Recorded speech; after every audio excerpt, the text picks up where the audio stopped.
Hello everyone, আমি পারমিতা। আজকে চলে এলাম তোমাদের সাথে একটা নতুন একটি ব্লগ শেয়ার করতে। আমার সকালটা আমি কিভাবে শুরু করি আজকে সেটাই তোমাদের সাথে শেয়ার করলাম এই ব্লগে। দেখো, সকাল সকাল আমি ঘুম থেকে উঠে স্নান টান সেরে পরিষ্কার হয়ে নিয়েছি। এরপর আমার প্রথম কাজ হচ্ছে ঘুম থেকে উঠে আমার গোপাল সোনাকে রেডি করানো। তারপরের কাজ হচ্ছে আমার মিঠুকে ঘুম থেকে তোলা এবং ওকে খাবার দেওয়া। এই যে দেখো, ওকে এখন ঘুম থেকে তুলেও দিয়েছি। এই যে দেখো, এরপর কিন্তু নিজেকেও তো কিছু খেতে হবে, তাই না? সেই জন্য আজকে বানিয়েছিলাম চাউমিন, আর সেটাই এখন খেয়ে নিলাম। আর আমার মতো তোমাদের কার কার চাউমিন ভালো লাগে অবশ্যই কিন্তু কমেন্টে জানিও। আজকে চলো তোমাদেরকেও আমার সবজি বাগান থেকে একটু ঘুরিয়ে আনি। আর দেখো, চলে এসছি আমার সবজি বাগানে। আর এগুলো হচ্ছে কত হয়েছে দেখো, এগুলো হচ্ছে উচ্ছে। আর কত হয়েছে দেখো, আর কত বড় বড় হয়েছে। আর কয়েকটা তো পেকেও গেছে, সেই জন্য যেগুলো বড় বড় হয়েছে সেগুলোই আগে তুলে নিলাম। এই যে তুলতে গিয়ে ডালটাও ভেঙে গেল, তাই জন্য ফেলে দিলাম। বাপি দেখলে কারণ গজগজ করবে।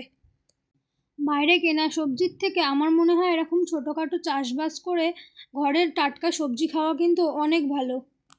উচ্ছে তুলে নিয়ে যাচ্ছি এখন এবারে লঙ্কা তুলতে। চলো দেখো, গাছটায় কত লঙ্কা হয়েছে খালি একবার দেখো তোমরা। কিন্তু এখন কচি কচি, খুব একটা বড় বড় এখনো লঙ্কাগুলোও হয়নি। এই লঙ্কাগুলো কিন্তু ভীষণ ঝাল। তোমাদের হয়তো দেখে মনে হচ্ছে কচি লঙ্কা, কিন্তু এগুলো আমরা খেয়ে দেখেছি এই কচি লঙ্কায় কিন্তু ভীষণ ঝাল আছে। আমার বরটা তো একদমই ঝাল খায় না, লঙ্কা তো দূরের কথা। তো সেই জন্য এই লঙ্কাগুলো তুলছি শুধু আমরাই কজনে খাবো বলে। দাঁড়াও, আর একটা জিনিস দেখাই তোমাদের। এই যে দেখো, আমাদের গাছ ভর্তি কত পুঁই শাক হয়েছে। এই যে দেখো, সব কিন্তু কচি কচি ডগ বেরিয়েছে এখন। আর পুঁই শাকগুলোর জন্য কিন্তু এখানে হালকা করে একটু ওপরে মাচা করা আছে, আর এখন কিন্তু মাচার উপরেই পুঁই শাকগুলো হয়েছে। আর বাড়ির উঠোনের সামনে যদি এরকম টুকটাক হালকা করে চাষবাস থাকে, কিন্তু রোজের মানে কেটে নিতে কিন্তু খুবই ভালো লাগে। এর সাথে কিন্তু আমাদের গাছে কত পেঁপেও হয়েছে দেখো আবার।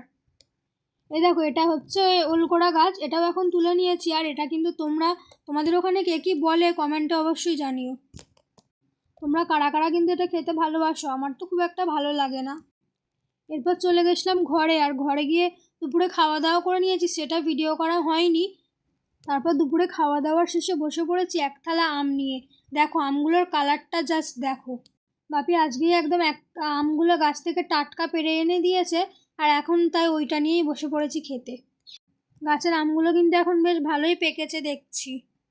আর সিজনের ফল সিজনে খাওয়া কিন্তু শরীরের পক্ষে বেশ উপকারী। আর আমার তো আম খুবই পছন্দের ফল একটি। তোমাদের কেমন লাগে কমেন্টে জানিও। আর আমার এই ভিডিওটা কেমন লাগলো অবশ্যই জানিও কিন্তু।